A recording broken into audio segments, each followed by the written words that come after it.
അവിടെ ചെന്ന് കഴിഞ്ഞപ്പോഴാണ് നമ്മൾ പെട്ടുപോയെന്ന് മനസ്സിലാവണത്. നമുക്ക് ആത്മഹത്യ ചെയ്യാൻ പറ്റുമോ? നമുക്ക് ഇത്രയും കടം വീട്ടണ്ടേ? തിരിച്ചു പോരാൻ പറ്റുമോ? ജപ്പാനിലേക്ക് എങ്ങനെ എത്താം? അതായത് ലാംഗ്വേജ് പഠിക്കാതെ എങ്ങനെ എത്താമെന്ന് അന്വേഷിക്കുമ്പം ഉണ്ടായിരുന്നു. ജോലിയൊന്നുമില്ല ഒരു മാസക്കാലത്തോളം. ആകെ ഈ ഈവനിങ് നമ്മൾ വാക്കിങ്ങിന് ഇറങ്ങണം മാത്രം. എത്ര പറ്റിച്ച് പൈസ ഉണ്ടാക്കിയാലും അതൊക്കെ ഏതെങ്കിലും രീതിയിലൊക്കെ അവർക്ക് പോവും. ഇതവർക്ക് പൈസ പോയവരൊക്കെ ഉണ്ട്. അപ്പം എനിക്കെന്തായാലും ഇങ്ങനെ ഇതിനെപ്പറ്റി ഒന്ന് പറയണം എന്നൊക്കെ തോന്നി. 10 രൂപയുടെ ഒരു സാധനം 15 രൂപയ്ക്ക് വിൽക്കുന്നത് ഓക്കെ. 10,000 രൂപയ്ക്കോ 1,00,000 രൂപയ്ക്കോ വിൽക്കുന്നത് ചെറിയ തുകയിലുള്ള വിസിറ്റിംഗ് വിസ ലക്ഷങ്ങൾ കൊടുത്ത് ആളുകളെ കൊണ്ടുപോകും. എല്ലാവർക്കും നമ്മുടെ പുതിയൊരു വീഡിയോയിലേക്ക് സ്വാഗതം. അപ്പോൾ ഇന്നത്തെ വീഡിയോ എന്ന് പറഞ്ഞിട്ടുണ്ടെങ്കിൽ നമ്മൾ ഒരു 2 വർഷം മുന്നേ തന്നെ ഘോരഘോരം പ്രസംഗിച്ച് അത്യാവശ്യം ലൈവിലും കാര്യങ്ങളും അവിടെ ഇവിടെയൊക്കെ പറഞ്ഞിട്ടുള്ളതും പിന്നെ എന്താണ് പറഞ്ഞു മടുത്ത് നമ്മൾ പിൻവലിച്ച് പിന്നെ ഇൻബോക്സിൽ വരുന്ന മെസ്സേജുകൾക്ക് റിപ്ലൈ കൊടുക്കുക, അല്ലെങ്കിൽ ഇൻസ്റ്റാഗ്രാമിൽ വിളിച്ച് കാര്യങ്ങൾ ആളുകൾക്ക് പറഞ്ഞു കൊടുക്കുക എന്നുള്ള സ്റ്റേജിലേക്ക് എത്തിപ്പോയ ഒരു ടോപ്പിക്കാണ് കേട്ടോ വിസ തട്ടിപ്പ്. അപ്പോൾ എപ്പോഴും മെസ്സേജുകൾ വരാറുണ്ട്. ഒരു ദിവസം ഒരു 3-4 മെസ്സേജെങ്കിലും വരാറുണ്ട് അതുമായിട്ട് ബന്ധപ്പെട്ട്. ഒന്നില്ലെങ്കിൽ അഡ്വാൻസ് കൊടുത്തത്, അല്ലെങ്കിൽ വെയിറ്റ് ചെയ്തുകൊണ്ടിരിക്കുന്ന, അല്ലെങ്കിൽ വിസിറ്റിംഗ് വിസയ്ക്ക് പോയ ജോലി കിട്ടും, അങ്ങനെയുള്ള കാര്യങ്ങളൊക്കെ ഇങ്ങനെ വന്നുകൊണ്ടേയിരിക്കുകയാണ്. എന്തായാലും ഞാൻ ആലോചിച്ചിട്ടത് ഞാൻ യൂട്യൂബ് എന്ന് ഡിലീറ്റ് ചെയ്യുന്നു അന്ന് വരെ മിക്കവാറും വരാനുള്ളൊരു ചോദ്യമാണ്. കാരണം നമ്മൾ വലിയ സംഭവം ആയതുകൊണ്ടല്ല. ജപ്പാനിൽ വെച്ചിട്ട് തന്നെയാണ് മെയിനായിട്ട് നമ്മൾ ചാനൽ തുടങ്ങിയത്. അവിടുത്തെ വീഡിയോസ് തന്നെയാണ് ഇപ്പോഴും കുറേ ആളുകൾ കണ്ടുകൊണ്ടിരിക്കുന്നത്. അപ്പോൾ എന്തായാലും അങ്ങനത്തെ ചോദ്യങ്ങൾ വരും. അപ്പോൾ ഒരു പരിധി വിട്ട് ഇങ്ങനെ വരുന്ന അതായത് വ്യൂവേഴ്സിൻ്റെ നമുക്ക് ക്വസ്റ്റ്യൻസ് അവോയ്ഡ് ചെയ്യാൻ പറ്റത്തില്ലല്ലോ. അപ്പോൾ എന്നെ നേരിട്ട് പരിചയമുള്ള ആളുകൾക്കൊക്കെ അറിയാം. നമ്മൾ കഴിഞ്ഞ ദിവസങ്ങളിലൊക്കെ ആണെങ്കിൽ കുറേ സബ്സ്ക്രൈബേഴ്സിനെ നേരിട്ട് കാണുമ്പോൾ ഇങ്ങനെയുള്ള വിഷയങ്ങളൊക്കെയാണ് സംസാരിക്കുന്നത്. അതായത് കുറേ ചെറിയ പിള്ളേരൊക്കെ ഇങ്ങനെ +2 അല്ലെങ്കിൽ ഇതൊക്കെ കഴിഞ്ഞിട്ട് നമ്മുടെ വീഡിയോസ് കണ്ടിട്ട് ജപ്പാനിലേക്ക് പോകണം എന്നൊക്കെ ആഗ്രഹിക്കുന്ന കുറേ പേരുണ്ട്. അവർ ഈ ഓരോരോ കുടുക്കിലൊക്കെ ചെന്ന് പെട്ടിട്ട് ഇപ്പോൾ കഴിഞ്ഞ ദിവസം അഡ്വാൻസ് കൊടുത്തിട്ട് ഇപ്പോൾ പുള്ളിക്ക് പോകണം താല്പര്യമില്ല, സത്യാവസ്ഥകളും കാര്യങ്ങളൊക്കെ അറിഞ്ഞപ്പം. അപ്പോൾ എങ്ങനെ അഡ്വാൻസ് തിരിച്ച് മേടിക്കണം എന്നൊക്കെ ഉള്ള ചോദ്യമൊക്കെ ചോദിച്ചിട്ടുണ്ടായിരുന്നു. അപ്പോൾ അതിലേക്ക് നമ്മൾ ഇൻവോൾവ് ആവുകയാണ് ചെയ്യുന്നത്. നമുക്കെന്ന് പറഞ്ഞാൽ ഉള്ള സത്യസന്ധമായിട്ടുള്ള കാര്യങ്ങൾ പറഞ്ഞു കൊടുക്കാനല്ലേ പറ്റത്തുള്ളൂ. അത് നമ്മൾ പറഞ്ഞു കൊടുക്കുന്നുണ്ട്. അപ്പോൾ പിന്നെ ഫാമിലീസ് ആണെങ്കിലും അല്ലാതെ സ്റ്റുഡൻസൊക്കെ ആണെങ്കിലും അങ്ങനെ ഓരോരുത്തരും ഇങ്ങനെ ഒന്നും അറിയാതെ ഇതിനകത്തേക്ക് പെട്ടുപോവാണ്. അപ്പം നമ്മൾ ആദ്യം മുതലേ കുറേ കാര്യങ്ങളൊക്കെ പറഞ്ഞിട്ടുണ്ട്. പിന്നെ എൻ്റെ ഒരു സേഫ്റ്റി നോക്കിയിട്ടല്ലേ നമുക്കും പറയാൻ പറ്റുള്ളൂ. അപ്പം നമ്മളും ഒരു വിസ തട്ടിപ്പിന് ഇരയായ ഒരാളാണ്. അപ്പം അത് പറഞ്ഞുകൊണ്ടോ അല്ലെങ്കിൽ അതിൻ്റെ ഒരു ഒരു സംഭവം ഒന്ന് വെച്ചിട്ട് നമ്മൾ വീഡിയോസ് ചെയ്യുക, അതുകൊണ്ട് റീച്ചോ അല്ലെങ്കിൽ അങ്ങനത്തെ ഒന്നും നമ്മൾ ഇതുവരെ ചെയ്തിട്ടൊന്നുമില്ല. നമ്മൾ നമ്മുടേതായിട്ടുള്ളൊരു രീതിയിൽ പോവുകയാണ്. പിന്നെ ആളുകൾ ചോദിക്കുമ്പോൾ ഉള്ള ഡൗട്ടുകളും കാര്യങ്ങളൊക്കെ പറഞ്ഞു കൊടുക്കുന്നുണ്ടെന്നുള്ളൂ. പിന്നെ കഴിഞ്ഞ ദിവസങ്ങളായിട്ട് ഒരാൾ വോയിസ് അയച്ച് ഞങ്ങളിങ്ങനെ മിക്കവാറും വിസ തട്ടിപ്പിൻ്റെ കാര്യങ്ങൾ വരുമ്പോൾ നമ്മൾ കോൾ ചെയ്താണ് കേട്ടോ സംസാരിക്കുന്നത്. വാട്സപ്പ് നമ്പർ അല്ല, ഇൻസ്റ്റാഗ്രാമിൽ തന്നെ കോൾ ചെയ്തിട്ട് കുറച്ച് നേരം അങ്ങനെയൊക്കെയാണ് ഞാൻ ചെയ്യാറുള്ളത്. നമ്മുടെ നമ്പർ ഇതായി പോകണ്ടെന്ന് എഴുതിയിട്ട് അങ്ങനെ നമ്പറും അങ്ങനെയൊന്നും ഷെയർ ചെയ്യാറൊന്നുമില്ല. ഉള്ള കാര്യങ്ങൾ അങ്ങോട്ടും ഇങ്ങോട്ടും ഒക്കെ പറഞ്ഞു കൊടുക്കാറുണ്ട്. അപ്പോൾ ഇപ്പോൾ ഇത് പറയാൻ കാരണം എന്ന് വെച്ചിട്ടുണ്ടെങ്കിൽ വിസ തട്ടിപ്പ് പല ആളുകൾ പല രീതിയിലൊക്കെ ഇൻസ്റ്റാഗ്രാം വഴി നടത്തുന്നുണ്ട്, യൂട്യൂബ് വഴി നടത്തുന്നുണ്ടെന്നൊക്കെയാണോ ഇവർ പറയുന്നത്. അപ്പോൾ അതിന് വേണ്ടിയിട്ട് സെപ്പറേറ്റ് ഗ്രൂപ്പുകളുണ്ട്. അവിടെ ചെന്നിട്ടുണ്ടെങ്കിൽ എല്ലാം ഇവർ ചെയ്തു തരും, ഇത്ര പൈസ അത്ര പൈസ എന്നൊക്കെ പറഞ്ഞിട്ടാണ് ഇവരെ ഇതിലേക്ക് ആക്കുന്നത്. അഡ്വാൻസും മേടിച്ച് വയ്ക്കും. അപ്പോൾ ഞാൻ ചോദിക്കുന്ന ഒരു ചോദ്യം എന്ന് പറഞ്ഞാൽ, ഇപ്പം നിങ്ങൾ കേൾക്കുന്ന ആളുകൾക്ക് അറിയാലോ, 10 രൂപയുടെ ഒരു സാധനം 15 രൂപയ്ക്ക് വിൽക്കുന്നത് ഓക്കെ, പിന്നെ നമുക്ക് മൈൻഡ് ചെയ്യാതിരിക്കാം. 10 രൂപയുടെ സാധനം 10,000 രൂപയ്ക്കോ 1,00,000 രൂപയ്ക്കോ വിൽക്കുന്നത് ഒരു സ്കാം അല്ലേ ശരിക്കും പറഞ്ഞാൽ. അപ്പോൾ അതിൽ ഇപ്പോൾ ചിലർ വന്ന് പറയുമായിരിക്കും അത് വിൽക്കുന്ന ആളുടെ മിടുക്കാണ്, അങ്ങനെയൊക്കെ പറയുമായിരിക്കും. അപ്പോൾ എന്താണെങ്കിലും വിസിറ്റിംഗ് വിസ, ചെറിയ തുകയിലുള്ള വിസിറ്റിംഗ് വിസ ലക്ഷങ്ങൾ കൊടുത്ത് ആളുകളെ കൊണ്ടുപോകുന്നത് ഒന്നാമത്തെ തെറ്റ്. പിന്നെ അവിടെ ചെന്നിട്ടും ഇവരുടെ കയ്യിൽ നിന്ന് പൈസ മേടിക്കുന്നതും പിന്നെ അങ്ങനെയൊക്കെ കുറേ പ്രശ്നങ്ങളുണ്ട്. ഇപ്പോൾ ഇവരാരും ക്യാമറയുടെ ഫ്രണ്ടിൽ വന്നിരുന്ന് പറയുകയില്ല കേട്ടോ. ഞാൻ പലരോടും ചോദിച്ചിട്ടുണ്ട്, എന്നാൽ വന്നിരുന്ന് നിങ്ങൾ ഉള്ള കാര്യങ്ങൾ പറ എന്നുള്ള കാര്യങ്ങൾ. അപ്പം ഒത്തിരി സ്കാമുകൾ നടക്കുന്നുണ്ട്. ഇപ്പോൾ ഈ കമൻറ്റ് ബോക്സിൻ്റെ അടിയിൽ പോലും ഇന്നയാൾ ഫേക്കാണ്, ഇന്നയാൾ വിസ തട്ടിപ്പ് നടത്തുന്നുണ്ടെന്ന് കമൻറ്റ് ചെയ്യാനുള്ള ധൈര്യം പലർക്കും ഇല്ല. അപ്പം നമ്മൾ മുന്നോട്ട് വന്നിട്ട് മാത്രം കാര്യമില്ലല്ലോ. അപ്പോൾ നമുക്കിങ്ങനെ മെസ്സേജുകൾ വന്ന് ഓൾറെഡി ഞാനും ജപ്പാനിലേക്ക് പോകാൻ വേണ്ടിയിട്ട് വെയിറ്റ് ചെയ്തുകൊണ്ടിരിക്കുകയാണ്. അപ്പം അതിനിടയ്ക്ക് ഇങ്ങനെ എന്നാ പോകുന്നത് അങ്ങനെ ഉള്ള ഓരോരോ ടെൻഷനുകളും കാര്യങ്ങളൊക്കെ വന്ന് ഇതും കൂടി നമ്മുടെ അടുത്തേക്ക് വന്ന് നമ്മളെല്ലാം പറഞ്ഞു കൊടുത്ത് ആകെ നമുക്കൊരു നമ്മുടെ ഒരു മനസ്സമാധാനം പോകുന്ന രീതിയിലേക്ക് എത്തിയിട്ടുണ്ട്. അതിന് മെയിനായിട്ടുള്ള കാരണം എന്ന് പറഞ്ഞിട്ടുണ്ടെങ്കിൽ, ജപ്പാനിൽ ഞാൻ 2023 വർക്ക് ചെയ്യുന്നൊരു വീഡിയോ ഉണ്ടായിരുന്നു. അത് ഇൻസ്റ്റാഗ്രാമിൽ ഇട്ടിട്ടുണ്ട്. ഇൻസ്റ്റയിലും യൂട്യൂബിലും ഇട്ടായിരുന്നു. അത് ഫേസ്ബുക്കിൽ 5 ലക്ഷം 6 ലക്ഷം അങ്ങോട്ട് പോയിട്ടുണ്ട്. ഇൻസ്റ്റാഗ്രാമിൽ അതൊരു 18 ലക്ഷം പേര് കണ്ടു. യൂട്യൂബിൽ അത്ര പോയിട്ടില്ല, എന്നാൽ 2 ലക്ഷം പേര് കണ്ടു എന്ന് തോന്നുന്നു. അപ്പോൾ ഈ ഒരു വീഡിയോ ഇങ്ങനെ കറങ്ങിക്കൊണ്ടിരിക്കുകയാണ്. അപ്പോൾ ജപ്പാനിലെ ജോലി എന്ന് പറഞ്ഞിട്ട്. അപ്പോൾ അതിൽ നിന്നാണ് എനിക്ക് തോന്നുന്നത് ഇങ്ങനെ മെസ്സേജുകൾ ഇങ്ങനെ വന്നുകൊണ്ടിരിക്കുന്നത്. അപ്പോൾ ഇവരൊക്കെ എന്ന് പറഞ്ഞാൽ ഓൾറെഡി ഇങ്ങനെ ജപ്പാനിലേക്ക് എങ്ങനെ എത്താം, അതായത് ലാംഗ്വേജ് പഠിക്കാതെ എങ്ങനെ എത്താമെന്ന് അന്വേഷിക്കുമ്പം ഇവർ ചെന്നെത്തുന്നത് ഈ വിസ തട്ടിപ്പുകാരുടെ അടുത്താണ്. അതായത് വിസിറ്റിംഗ് വിസയിൽ ഓരോരോ മോഹന വാഗ്ദാനങ്ങളൊക്കെ പറഞ്ഞ് കള്ളം പറഞ്ഞിട്ട് നുണ പറഞ്ഞിട്ട് കൊണ്ടുവരുന്ന ആൾക്കാരുടെ അടുത്താണ് എത്തിപ്പെടുന്നത്. അപ്പോൾ അവർ ഓരോന്നൊക്കെ പറയും. ഇത് ശരിയാണോ എന്ന് ആരോടെങ്കിലും ചോദിക്കണമല്ലോ. അപ്പോൾ അതിന് വേണ്ടിയിട്ടാണ് എനിക്കിവർ മെസ്സേജ് അയക്കുന്നത്. ഞാനിത് പറഞ്ഞു കഴിയുമ്പോഴത്തേക്കും ഇവർക്ക് ശരിക്കും പറഞ്ഞാൽ പോകാനുള്ള മൈൻഡും ചിലപ്പോൾ ചിലർ പൈസ കൊടുത്തിരിക്കുന്നതായിരിക്കും. അപ്പം ഇവർക്ക് മനസ്സ് മടുക്കുന്ന പോലെ പൈസ എങ്ങനെയായാലും തിരിച്ച് മേടിച്ച് രക്ഷപ്പെടണം. അപ്പം ഞാനാണ് ഇതിൻ്റെ ഇടയ്ക്ക് കിടന്ന് ശരിക്കും കഷ്ടപ്പെടുന്നത്. അപ്പം അങ്ങനെ എനിക്ക് സത്യം പറഞ്ഞാൽ ബുദ്ധിമുട്ടായി തുടങ്ങി. നമുക്ക് പറയാനുള്ള കാര്യങ്ങളോ സത്യസന്ധമായിട്ട് നമുക്ക് പറഞ്ഞു കൊടുക്കാം. പിന്നെ ഒരു വിഭാഗം എന്ന് പറഞ്ഞിട്ടുണ്ടെങ്കിൽ എങ്ങനെയെങ്കിലും പോയാൽ മതി, ഇത്രയും കാശ് കൊടുത്തിട്ട് എങ്ങനെയെങ്കിലും അവിടെ പോയാൽ മതി എന്നുള്ള ചിന്തയാണ്. അപ്പം ഞാൻ പറയുന്നതെന്ന് വെച്ചിട്ടുണ്ടെങ്കിൽ ഇപ്പോൾ ഇവർ പറയുന്നത് 2,00,000 രൂപയൊക്കെ ചിലവ് കഴിഞ്ഞിട്ട് നിങ്ങളുടെ കയ്യിൽ ഇരിക്കുന്നൊക്കെയാണ് പറയുന്നത്. അതൊക്കെ ശുദ്ധ നുണയാണ്. അങ്ങനത്തെ ജോലി എന്താണെന്ന് പോലും എനിക്കറിയത്തില്ല.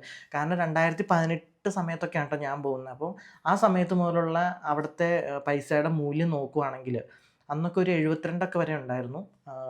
അവിടുത്തെ ഒരു ജാപ്പനീസ് യെൻ എന്ന് പറഞ്ഞിട്ടുണ്ടെങ്കിൽ ഇവിടുത്തെ 72 പൈസയൊക്കെ ഉണ്ടായിരുന്നു.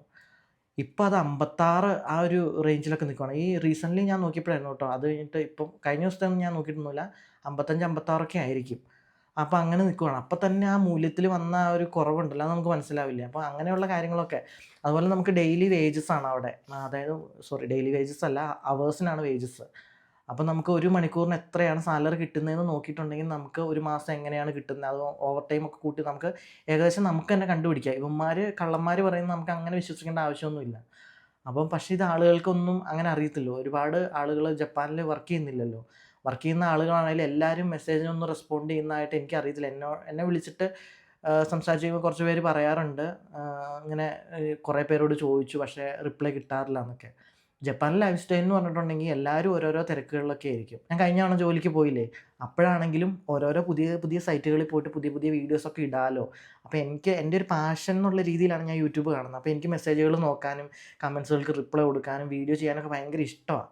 അപ്പോൾ അതുകൊണ്ട് ഞാൻ എന്തായാലും ഇൻബോക്സ് നോക്കും. അത്യാവശ്യം എനിക്ക് കൊടുക്കാനുള്ളതിനൊക്കെ റിപ്ലൈ കൊടുക്കും. അങ്ങനെ പോകുന്ന ആളാണ്. അപ്പോൾ എല്ലാവരും ഇത് പറഞ്ഞു തരുന്നൊന്നും കാര്യങ്ങളൊന്നും ഇല്ല കേട്ടോ. പിന്നെ ഇപ്പോൾ IT ഫീൽഡിലൊക്കെ ആണെങ്കിലും അതായത് ഇവിടെ നിന്നൊരു കമ്പനി വഴി, അതായത് എയർപോർട്ടിൽ ഇറങ്ങുമ്പോഴത്തേക്ക് അവിടുത്തെ സൈരോ കാർഡ് അങ്ങനെയുള്ള കാര്യങ്ങളൊക്കെ കിട്ടി കമ്പനി തന്നെ അവരെ കൊണ്ടുപോയി എല്ലാം ചെയ്തു കൊടുക്കുന്ന ആളുകൾക്ക് അങ്ങനെ വലിയ ബുദ്ധിമുട്ടില്ലെന്ന് തോന്നുന്നു. അല്ലാതെ ഈ പെട്ടുപോകുന്ന ആളുകളുടെ ബുദ്ധിമുട്ടുകൾ അങ്ങനെ പെട്ടുപോയവർക്ക് മാത്രമേ പറയാൻ പറ്റത്തുള്ളൂ.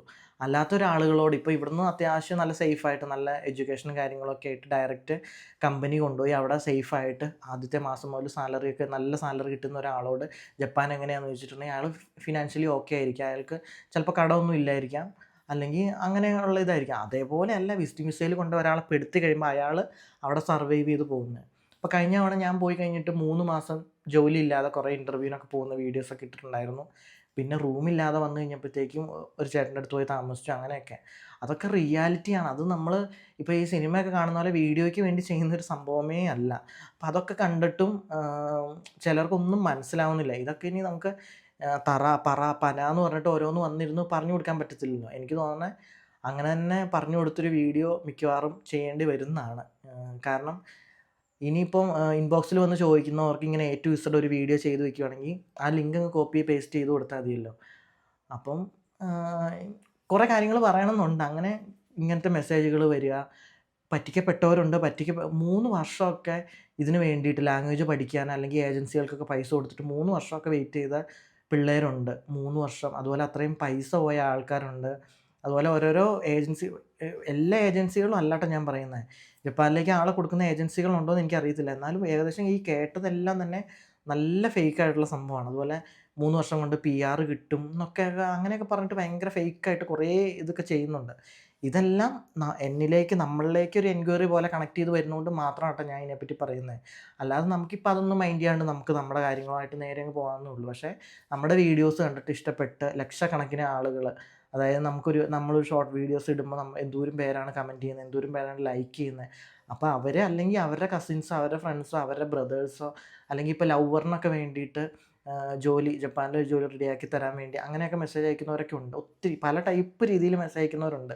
അപ്പോൾ എല്ലാവരെയും തൃപ്തിപ്പെടുത്തിക്കൊണ്ട് നമുക്ക് മെസ്സേജിന് റിപ്ലൈ കൊടുക്കാനും പറ്റത്തില്ല.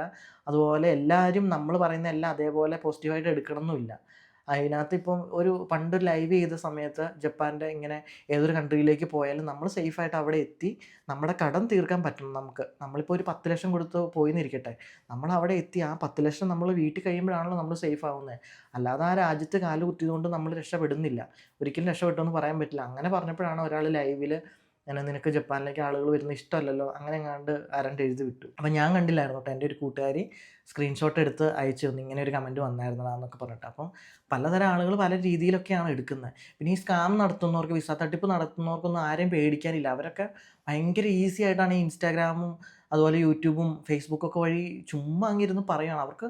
ഞാനിങ്ങനെ ആലോചിക്കാം, അവർക്കൊന്നും ആരെയും പേടിക്കാനില്ല. നമ്മൾ ഈ സത്യസന്ധമായിട്ടുള്ള കാര്യങ്ങൾ പറയാനാണ് ഭയങ്കര ബുദ്ധിമുട്ട്. നമ്മളത് പറയുമ്പോഴത്തേക്കും ഭയങ്കരമായിട്ട് അങ്ങനെയാണ് ഇങ്ങനെയാണ് എന്നുള്ള സംഭവങ്ങളൊക്കെ വരും.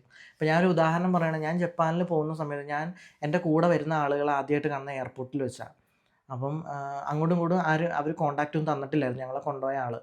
അപ്പം അവിടെ വെച്ചാണ് പിന്നെ ഞങ്ങൾ റൂമിലേക്ക് എത്താൻ നേരത്ത് ഞങ്ങൾ തന്നെയാണ് ഞങ്ങൾക്ക് ബസ് ടിക്കറ്റ് എടുത്ത് തന്ന് ഞങ്ങളെ ഇന്ന സ്ഥലത്തേക്ക് വിട്ടു. അവിടെ ചെന്നപ്പോഴാണ് അവിടെ 2 മലയാളികളുണ്ട്, അതായത് ഒരു കപ്പിളാണ് ഞങ്ങളെ ഇത് ചെയ്യുന്ന വെൽക്കം ചെയ്യുന്നത് അങ്ങനെയൊക്കെ പറഞ്ഞു. അപ്പോൾ നമ്മൾ വിചാരിക്കുന്നതെന്ന് പറഞ്ഞിട്ടുണ്ടെങ്കിൽ നമ്മളിനി രക്ഷപ്പെടാൻ പോവുകയാണ് അങ്ങനെയുള്ളൊരു ചിന്തയൊക്കെയാണ്. അവിടെ ചെന്ന് കഴിഞ്ഞപ്പോഴാണ് നമ്മൾ പെട്ടുപോയെന്ന് മനസ്സിലാവണത്. നമുക്ക് ആത്മഹത്യ ചെയ്യാൻ പറ്റുമോ? നമുക്ക് ഇത്രയും കടം വീട്ടണ്ടേ, തിരിച്ചു പോരാൻ പറ്റുമോ? അപ്പോൾ ആകെ നമ്മൾ പുറത്തിറങ്ങാതെ 1 മാസക്കാലത്തോളം അവിടെ തന്നെ ഉണ്ടായിരുന്നു. ജോലിയൊന്നുമില്ല 1 മാസക്കാലത്തോളം. ആകെ ഈ ഈവനിങ് നമ്മൾ വാക്കിങ്ങിന് ഇറങ്ങണം മാത്രം. പിന്നെ കൂടെ ഉള്ളവരുടെ സ്വഭാവം നമ്മൾ മനസ്സിലാവുന്നു. നമ്മൾ ആരെ എങ്ങനെ രക്ഷപ്പെടും ഒന്നും അറിയില്ലാത്ത അങ്ങനത്തെ സാഹചര്യങ്ങളിൽ കൂടെയാണ് നമ്മൾ പോയത്. പിന്നെ ഓരോരുത്തരും ഓരോ വഴിക്കായിട്ട് പോകുന്നു. അതിനിടയ്ക്ക് നടക്കുന്ന കുറേ സംഭവങ്ങൾ എല്ലാം നമ്മൾ കാണുന്ന എല്ലാം നമ്മുടെ കൂടെ നിൽക്കുന്ന ഉൾപ്പെടെ കുറേ പേര് കള്ളത്തരത്തിൽ എങ്ങനെയെങ്കിലുമൊക്കെ രക്ഷപ്പെട്ടു പോകാമെന്നുള്ള കാര്യങ്ങളുള്ളൂ. എന്നാൽ ഒത്തൊരുമിച്ച് നിന്ന് എല്ലാത്തിനെയും ഫൈറ്റ് ചെയ്ത് നമുക്ക് നേരിട്ട് പോകാം അങ്ങനെയുള്ളൊരു ചിന്തകളും ഇല്ലായിരുന്നു. ഇങ്ങനെ ഒരു കൺട്രിയിൽ പോയി പറ്റിക്കപ്പെട്ടാലും നമുക്ക് അവിടെ പോയി എവിടെയാണ് പോയി ഇതൊന്ന് കംപ്ലയിൻറ്റ് ചെയ്യേണ്ട, നമുക്ക് രക്ഷപ്പെടാൻ പറ്റുമോ, നമ്മുടെ പൈസ തിരിച്ച് കിട്ടുമോ?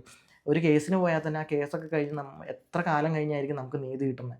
ശരിക്കും പറഞ്ഞാൽ നമ്മുടെ കാലശേഷമായിരിക്കും ചിലപ്പോൾ ഇതിൻ്റെയൊക്കെ വിധി വരുന്നത്. ആരെങ്കിലും ഇതിൻ്റെ പുറകെയൊക്കെ പോകുമോ?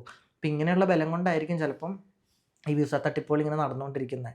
പിന്നെ ഒരു ഫാമിലീനെ കൊണ്ടുപോയിട്ട് എങ്ങനെയാണ് എനിക്കറിയത്തില്ല. നമ്മൾ ബാച്ചിലറായിട്ട് പോയിട്ട് പോലും നമ്മൾ ഒത്തിരി കഷ്ടപ്പെട്ട് സർവൈവ് ചെയ്തൊക്കെയാണ് പിടിച്ച് നിന്നത്.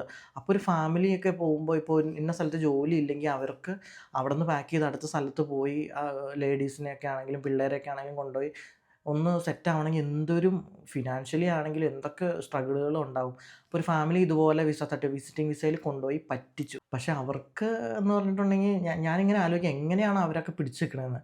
ഞാൻ തന്നെ ആ ഒരു കൊറോണ അങ്ങനെ കുറേ കാര്യങ്ങളൊക്കെ വന്നപ്പോഴേക്കും നമ്മളാകെ ഭയങ്കരമായിട്ട് ഡൗൺ ആയായിരുന്നു. പിന്നെയാണ് നമ്മൾ യൂട്യൂബ് അങ്ങനെയുള്ള കാര്യങ്ങളൊക്കെ വന്നൊന്ന് കുറച്ചൊന്ന് ഇതായിട്ട് വന്നത്.